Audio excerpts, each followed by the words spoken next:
এই অনুভূতি আসলে ভাষায় প্রকাশ করার নয়। আমি আসলে খুব আবেগাপ্লুত হয়েছি। আপনারা আমাদের সাংবাদিক ভাইয়েরা আজকে যে কুমিল্লার সকল এখানে নবীন প্রবীণ সাংবাদিক ভাই আপনারা যারা আসছেন, আপনাদের কাছে আসলে আমি চিরঋণী হয়ে গেলাম। আপনারা যে ভালোবাসা, যে স্নেহ, যে মমতা আমাকে দেখিয়েছেন গত 33টি মাস, এবং আজকের এই বিদায় বেলায় আপনারা যা করেছেন, এটি আসলে কখনো ভুলার না। আমি এটি আমার জীবনে স্মরণীয় হয়ে থাকবে। কুমিল্লা ঐতিহ্যবাহী কুমিল্লা প্রেস ক্লাব তাদের সকল কথা ভেঙে আমার জন্য যে আয়োজন করেছেন, আসলে আমি আপনাদের খুব চিরকৃতজ্ঞ। ভাষায় প্রকাশ করার আমাদের, আমি সবসময় চেষ্টা করেছি যে আমাদের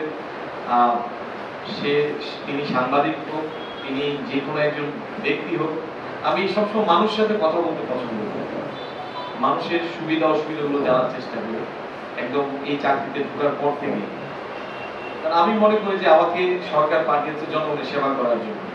কারণ আমি এই চাকরিতে আসার আগে আমি বেসরকারি বিশ্ববিদ্যালয়ে ছিলাম, সেখানে একটা ভিন্ন পরিবেশ। কিন্তু এখানে আসার পরে বনে বাদারে থেকে শুরু করে দ্বীপেও চাকরি করেছি, পাহাড়েও চাকরি করেছি, আবার কুমিল্লা জেলার মতো এরকম অগ্রসরমান একটি জেলা যেটি শিল্প সাহিত্য সংস্কৃতির অন্যতম পাদপীঠ।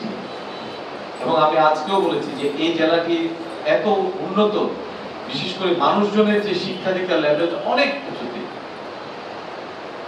সে জায়গার মধ্যে আপনারা আপনাদের সাথে মিশতে পারা আমি মনে করি আমার জন্য অনেক বড় একটি পাওয়া। আমি আমার মতো যদি তারপরও আচার আচরণ যদি কখনো আপনাদের কারো মনে কোনো কষ্ট দিয়ে থাকি, যদি কখনো কারো কোনো বিষয় অ্যাড্রেস না করে থাকতে পারি, আমি তার জন্য আপনারা ক্ষমা সুন্দর দৃষ্টিতে দেখবেন, দোয়া করবেন আমার পরিবারের জন্য, আমার মেয়ের জন্য।